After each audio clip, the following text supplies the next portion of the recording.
everybody, my name is Hannah, and today I'm going to be talking to you about how to take your blood pressure manually using the stethoscope. Have you ever taken your blood pressure before? In the hospital, in the healthcare centers, or at the comfort of your home? Yes, I do take my blood pressure because it's very important to me. It is important because it helps to keep your heart rate. It helps to tell you what your heart rate says, and it keeps a lot of people from getting an early heart attack. Definitely. So today I'm going to be providing you steps on how to check your blood pressure on a daily basis. And the reason I chose this topic is because I feel like a lot of people do not see importance of checking their blood pressures at home. But I'm gonna tell you this today: instead of going to the hospital to check your blood pressure and paying money, you can easily do it at the comfort of your home if you can only learn how to do it. And that way you can know what your blood pressure says even before you arrive here at the hospital. That's if you need to be at the hospital. Stage one, at this process, first of all, you get a volunteer, someone who you're willing to take the blood pressure for, or you can volunteer yourself by trying to check your own blood pressure. And you have to make sure you understand the blood pressure cuff. You have to make sure you understand the different parts of the blood pressure cuffs. First, we have the sphygmomanometer, and this is used to measure the blood pressure. And then you look at the velcro cuff, which is the cuff that you put around your brachial artery. And then we have the pressure gauge, which helps in pumping air into the blood pressure velcro cuff.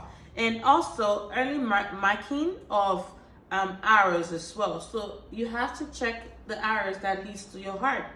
And also at this time, you get your inflation bulb. It is a small black bulb that we use manually in inflating the blood pressure cuff. And a valve. The valve helps us to open the air where the air flows into in the blood pressure cuff. Stage two, you tell a volunteer to sit upright, just like this, and make sure the feet is touching the ground, and making sure the person is sitting upright and the person is comfortable at a breathing position. After that, you have, if the person is laying down, you can have the person go over to at least 30 degrees before you can take the blood pressure, which is you have to elevate the head up to 30 degrees. But sitting down, you have to make sure the person is sitting upright with the shoulders in high place. At this turn, make sure the volunteer's arms are uncovered, because we want to see where we're going to get the blood pressure. It doesn't necessarily mean that you have to uncover the volunteer's hand or your hand, but to get an accurate measurement is just very important. We do it on a bare skin. And also make sure you're relaxed. You have to be relaxed. You have to be in a good breathing position. In the inner crease of the elbow, you have to find the brachial artery. Where is the brachial artery? The brachial artery is this part where it leads to your heart. This is the inner part of the brachial artery where you usually take your blood samples or something like that. And this helps you to, this is what leads to your heart, like this. And then all you have to do is to locate it, to make sure that, because we're trying to check your heart rate, so the pointer has to be on the brachial artery, which leads to your heart.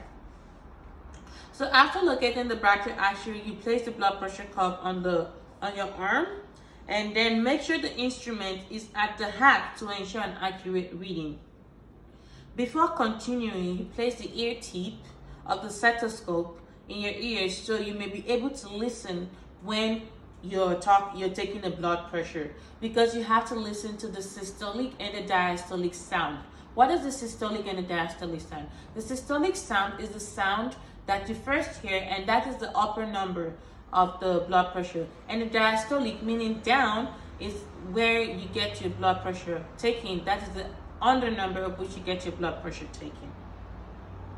So you place the stethoscope underneath the brachial cuff with the diaphragm against your arm, and then placing the stethoscope and the blood pressure cuff above you have to place the stethoscope right here at the brachial artery, and make sure the stethoscope is securely placed.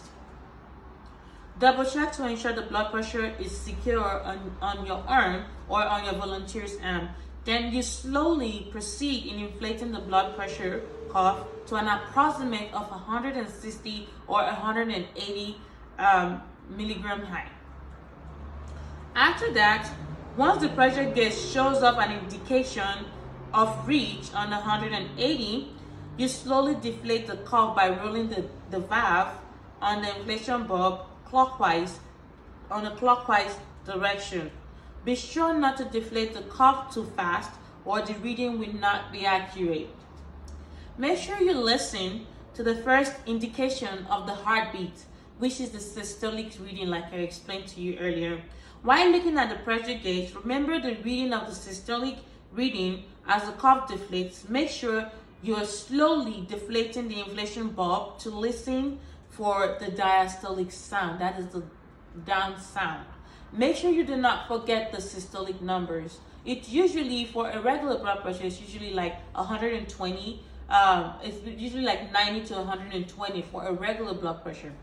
And after that, you have to remember the reading, which is most accurate. Completely deflate the blood pressure cuff. Take the systolic reading, place it over the diastolic reading, which is you place the systolic up and you over it to the diastolic. For instance, you have 120, and then you have 120, and then you have at least 60 down, which is a regular reading. Remove the blood pressure cuff and you can redress the volunteer, you can redress back, and you can give the volunteer the reading, or you can get your reading to yourself. So after this, I'm going to show you right now how to position the right positioning for taking your blood pressure. Here you see, this is placing the stethoscope in the brachyury. This is the blood pressure cuff, and this is the placing the stethoscope in the brachyury. And for people who do stand, this is where you have to make sure their arms are straight forward like this. And also, this is the position where you get your blood pressure taken.